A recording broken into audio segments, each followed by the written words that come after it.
साथियों, जय उत्तराखंड, जय पहाड़, जय पहाड़ी साथियों।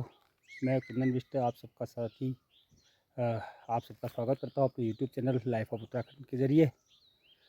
साथियों, आज मैं कुछ आपको नौ दिखाना चाहूँगा कि पहाड़ की खेती देखिए किस प्रकार से पूरी तरह से बंजर हो चुकी है। अपने आप में यह खेती कुछ न कुछ बयां कर रही है, लेकिन आखिर बयां क्या कर रही है, यह एक सोचने का विषय है। हम हर विषय पर बात करते हैं, पहाड़ की पूरी परिस्थितियाँ। देखिए, मैं अपने जो मेरा चैनल है उसी के अनुरूप में बात करना चाहूँगा, क्योंकि मेरे चैनल का नाम लाइफ ऑफ उत्तराखंड। उत्तराखंड की जीवन शैली जो है, कभी हमारी पूरी दिनचर्या जो है इन खेतों पर गुजरा करती थी। यही हमारे दिनचर्या और आजीविका के साधन हुआ करते थे, लेकिन आज आप देख सकते हैं कि किस प्रकार से यह वीरान पड़े हैं। लेकिन दुर्भाग्यवश अगर मैं कहूँ, क्योंकि जब से हमारा राज्य उत्तराखंड राज्य अलग हुआ है, उसके कुछ वर्षों बाद ही पूरे पहाड़ की अमूमन ऐसी परिस्थितियां हो चुकी हैं कि यह पहाड़ आज वीरान हो चुके हैं। यह खेत खलिहान पूरी तरह से आप देख सकते हैं कि पूरी तरह वीरान हो चुके हैं। जिन खेतों में कभी धान की फसल यहाँ लहराया करती थी, जिसके लिए यह खेत जाने जाते थे, जिनको शेरा कहते हैं, आज इन खेतों की दुर्दशा देखकर भविष्य की जो हम कल्पना करते हैं, क्या वह किस प्रकार का हमारा भविष्य होगा। क्या केवल आज जो पहाड़ पूरी तरह से पलायन और जो निर्भर है वह केवल तराई भाबर पर निर्भर हैं, या हम कहें कि अन्य प्रदेशों पर निर्भर हैं। लेकिन जिन खेतों ने, जिन खलिहानों ने हमको पाला,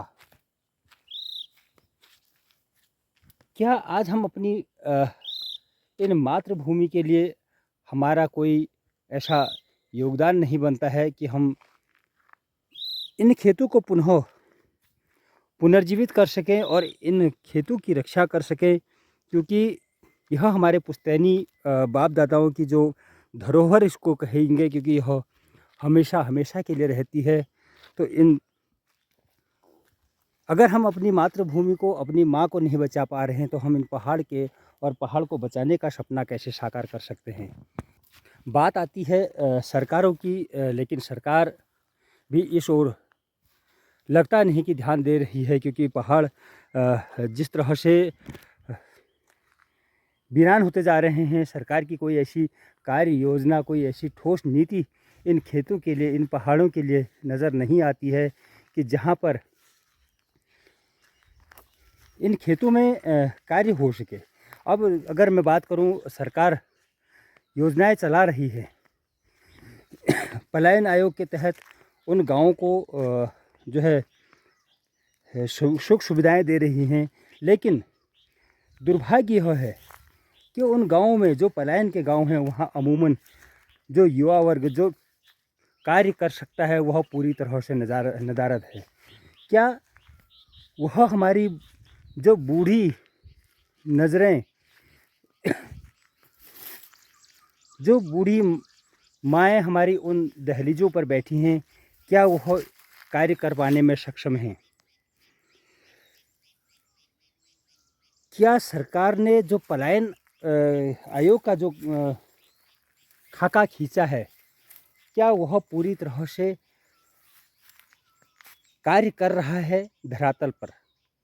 क्योंकि हम अगर कहें, जो मैं देख पा रहा हूँ कि पलायन के आयोग बनाया, उसमें लोगों को समृद्ध बनाने की जो बात है वह अच्छी है, लेकिन उसके लिए धरातल पर सरकार की कोई कार्य योजना नज़र नहीं आती है कि अगर हम पलायन के गाँव में जो योजनाएं लोगों को दे रहे हैं, उसका अनुपालन किस तरीके से हो। क्या लोग वहाँ कार्य कर रहे हैं, या उन गाँवों में कार्य करने वाले लोग हैं, इनकी तरफ सरकार का ध्यान अभी तक नहीं गया है। चाहे वह पलायन के गाँव में तारबंदी का काम हो, चाहे वह पशुपालन का कार्य हो, या अन्य जो जिस तरह से सरकार बढ़ावा दे रही है, लेकिन वह धरातल पर मूर्त रूप नहीं ले पा रहा है, क्योंकि उसका एकमात्र कारण है कि युवा जिसने कार्य करना है वह पहाड़ों से बिल्कुल नदारद है, वो पूरे गांव के गांव खाली हैं। तो मैं सभी लोगों से निवेदन करना चाहूँगा कि हमें ऐसे कार्य करने चाहिए, या सरकार इस तरह के कार्य करे कि जिससे वह धरातल पर उकेरी जा सके और इन पहाड़ों को पुनः बचाया जा सके और बसाया जा सके, यह पहाड़ आबाद हो सके। इसी के साथ जय हिंद, जय भारत, जय उत्तराखंड। नमस्कार।